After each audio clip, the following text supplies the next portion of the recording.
President Xi Jinping arrives in California for talks with Joe Biden.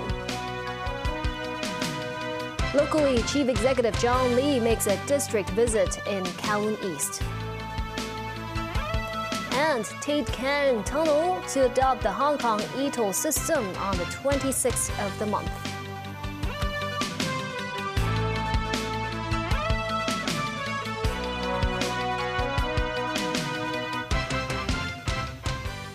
Hello and welcome to TVB News. President Xi Jinping will meet with his U.S. counterpart Joe Biden later on Wednesday, California time. The Chinese leader has arrived for talks which could chart a path of China-U.S. relations for decades to come. David Garrett reports. San Francisco emerges through the clouds as the plane nears its destination, a journey that culminates with two of the world's most powerful people meeting face to face. It will be the first in-person talks between the leaders of China and the United States for a year. The stakes are high, with tensions strained over Taiwan, trade disputes, this year's shooting down of a Chinese high-altitude balloon that flew across North American airspace by the US Air Force, and some disagreements over wars in Gaza and Ukraine. Xi back on US soil again. His last meeting with the US leader in America was with Donald Trump in Florida 5.5 years ago. US Treasury Secretary Janet Yellen was among those greeting the Chinese president. There are sure to be lots of business discussions. Xi may well open doors for more US investment in China. US and Chinese flags side by side on the streets of San Francisco. As the motorcade drove through, many from the city's Chinese community came out to welcome Xi. A few scuffles broke out as dozens of anti-China protesters gathered, although the mood was broadly positive. The leaders will be part of the APEC forum. Biden has arrived too. Commentators are skeptical about what Biden and Xi can achieve after difficult recent months. With San Francisco in the shadow of Silicon Valley, AI is an area where a consensus could be built. I was asked by Xi Jinping years ago when we were in the Tibetan Plateau, could I define America? I said, yeah, one word: possibilities. Possibilities. In this administration, America will be the place where great science changes what's possible. That's why I've never been more optimistic about America's future. Biden outlined further objectives. Back on a normal course of corresponding, being able to pick up the phone and talk to one another if there's a crisis, being able to make sure our military still have contact with one another. We can't take, as I told you, we're not trying to decouple from China, but what we're trying to do is change the relationship for the better. Talks will take place here at a secluded estate on Northern California's coastal range. This is Filoli and will give the leaders a chance to talk away from the main APEC summit. The estate covers nearly 3 square kilometres and was used in the filming of the movie The Wedding Planner. The plan is in place for Xi and Biden to resume and reset their relationship. David Garrett, TVB News. The Asia-Pacific Economic Cooperation Forum was opened by U.S. Secretary of State Antony Blinken and U.S. Trade Representative Catherine Tai. The U.S. is hosting the annual event for the 21 APEC members for a third time. The first forum was in 1989 in Australia. Tai emphasized the importance of trade between Asia-Pacific countries. She spoke about how sustainable trade can help build relationships and foster peace. Blinken said he's proud to be hosting and hopes for more cooperation over the coming days. A region where economies are free to choose their own path and their own partners, where problems are dealt with openly, where rules are reached transparently and applied fairly, where goods, ideas, people flow lawfully and freely. We have made real progress toward that more prosperous future. Just since the creation of this forum 3 decades ago, GDP in the region has increased from $19 trillion to $52.8 trillion. The U.S. House of Representatives has passed a stopgap measure to avert a partial federal government shutdown, with lawmakers showing broad bipartisan support for the bill. The short-term legislation now heads to the Senate, where Democratic and Republican leaders have voiced support. To avert a shutdown, the House must enact legislation that President Joe Biden can sign into law before current funding for federal agencies expires at midnight on Friday. The 336-95 vote was a victory for House Speaker Mike Johnson in the first consequential vote of his tenure. The stopgap spending bill would extend government funding at current levels into 2024. It would give lawmakers more time to craft the spending bills that cover everything from the military to scientific research. Back locally, Chief Executive John Lee made a district visit this afternoon in Kowloon East to tap views about the rollout of latest measures under the policy address. When asked why he didn't attend the APEC summit, he stressed that's because of scheduling issues. After around 2 months, Chief Executive John Lee made another district visit. His first stop, Xilok Estate in Qiwanshan, accompanied by Secretary for Labor and Welfare Chris Sun and Secretary for Home and Youth Affairs Alice Mack. At an after-school care program center, the officials joined a handicraft lesson with preschool children. Mr. Zhang, parent of a student there, said the CE asked them if the services help the family.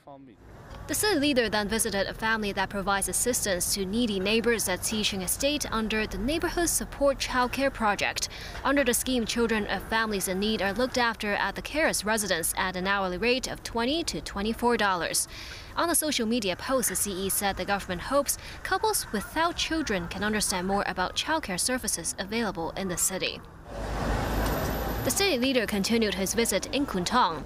On the footbridge around Shunqi Court, Secretary for Transport and Logistics Lam Sai-hung introduced to Lee the project for a green, smart mass transit system in Kowloon East. John Lee also exchanged views with some residents there, while promoting next month's district council ordinary election, and saying that the district councillors will serve the community well. He then stopped by a pharmacy and a snack shop. The pharmacy manager said the city leader asked about residents' livelihoods. The snack shop manager meanwhile told the CE his hope to have another round of consumption vouchers to help with small businesses like his. When asked why he chose to go on district tours rather than attending the APEC summit, Lee said the financial secretary has been appointed to take part in the event owing to scheduling reasons.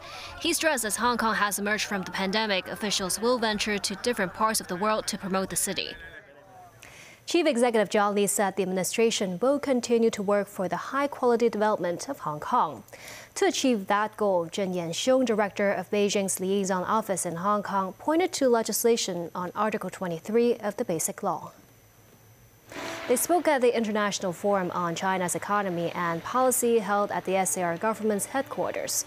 The CE said apart from consolidating existing advantages, the SAR government will proactively explore new development focuses and promote new industries such as innovation and technology, pharmaceutical research, and new energy transport to maintain the city's competitiveness.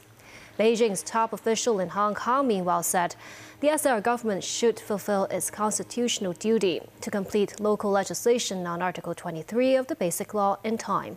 He said national security legislation, together with the SAR's electoral overhaul, would help foster a safer environment for the city's sustained economic growth.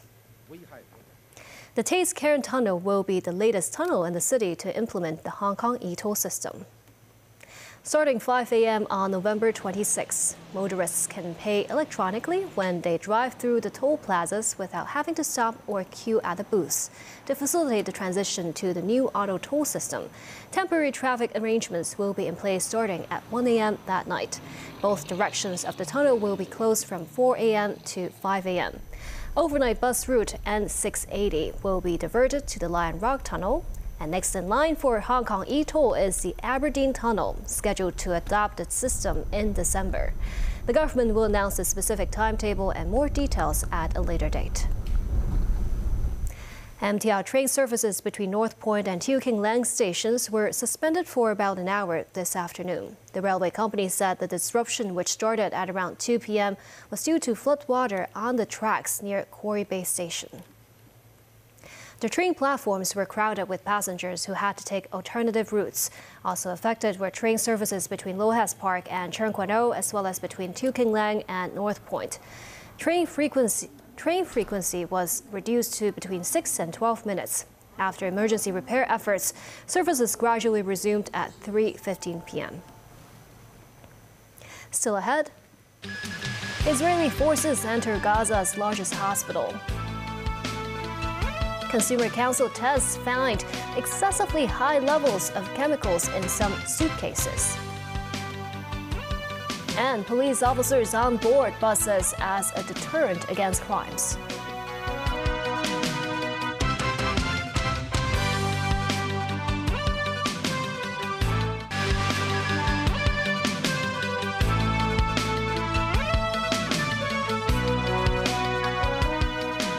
Welcome back. Israel says its forces have raided Gaza's largest hospital, where hundreds of patients, including newborns, have been stranded amid dwindling supplies and no electricity. Al-Shifa Hospital has become a symbol of the widespread suffering of Palestinian civilians over the past few weeks. More than 10,000 Palestinians have been killed in Gaza since Israel declared war against Hamas. That's after the Palestinian group's attack on Israel on October 7th, when around 1,200 people were killed and some 240 hostages seized. Nasir Karim has more. Doctors at the Al-Shifa hospital in northern Gaza describing their working conditions amid Israeli airstrikes and fighting on the ground. This as the Israeli military says its forces have raided the hospital, with troops first entering the western side of the vast complex, housing the surgery and emergency departments. Eyewitnesses said they saw tanks rolling into the hospital.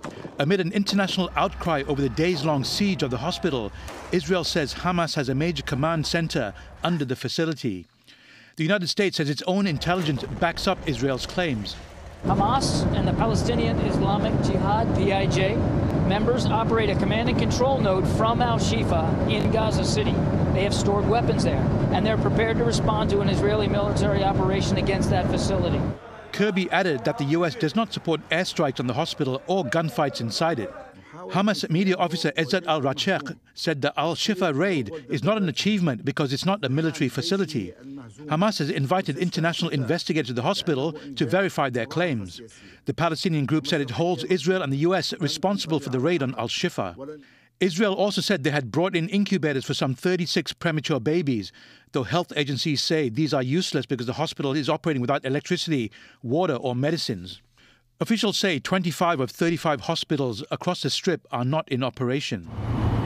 In the south, where hundreds of thousands of people have fled to, lightning competes with aerial bombardment to light up the night sky. Rain brought with it the blessing of drinking water, but also more misery for displaced Palestinians, many of whom are forced to sleep out in the open. This woman in the Khan Yunis camp said rainwater flowed into the tent from all sides, wetting the bedding and clothes. Nazri Karim, TVB News. Back in Hong Kong again, the Consumer Council detected chemicals in 15 suitcase models with the potential to hinder normal growth of children, impair the male reproductive system, and cause cancer. Some of the substances exceeded the limits set out in the European Union by over 40 times. Meanwhile, the consumer watchdog also reported air ticket complaints doubled over the same period last year. Timothy Lee tells us more. Suitcases are essential to residents in a city of travelers. The Consumer Council tested 15 hardshell suitcases ranging from around 24 to 28 inches in height, with prices ranging from $730 to $8,200. The models were rated for durability and water resistance. The carry and retractable handles of 8 suitcase models suffered minor damage, such as cracks after being subjected to high-impact movements, but could still be used. However, 6 other models, including the most expensive Rimowa model, experienced snapped or loosened handles and cracked outer shells. 4 models sustained more serious damage after traveling for 90 kilometers as part of a road test, with some of their wheels falling off. The test also revealed higher concentrations of polycyclic aromatic hydrocarbons in some of the suitcase handles. These are substances capable of causing cancer. One model tested for concentrations of phthalate DHP exceeded European Union standards by 45 times. To explain a little bit about, the impact of phthalates, it is about if you frequently, get in contact, with it, it will possibly affect the reproductive system and also the development, of kids. The Consumer Council suggested buyers could better maintain their suitcases by refraining from sitting on them, avoid cleaning the outer shell of the suitcase with strong detergents, as well as storing them in a dry place when not in use. Meanwhile, the council says complaints about air ticket bookings have doubled year on year. It's stressed with peak travel season approaching. Residents are reminded to carefully read the terms and conditions when buying through websites and pay attention to notifications updating flight schedules. Timothy Lee, TVB News. Authorities arrested almost 4,000 stooge account holders in the first 8 months of this year. That's a 10% increase over last year's figure. The police said criminal organizations would rent or purchase accounts belonging to residents and use them for illegal transactions. Most arrests were made on scams related to investment, online dating, and shopping. Some account holders are students and teachers who received up to $1,000 for each service they provide.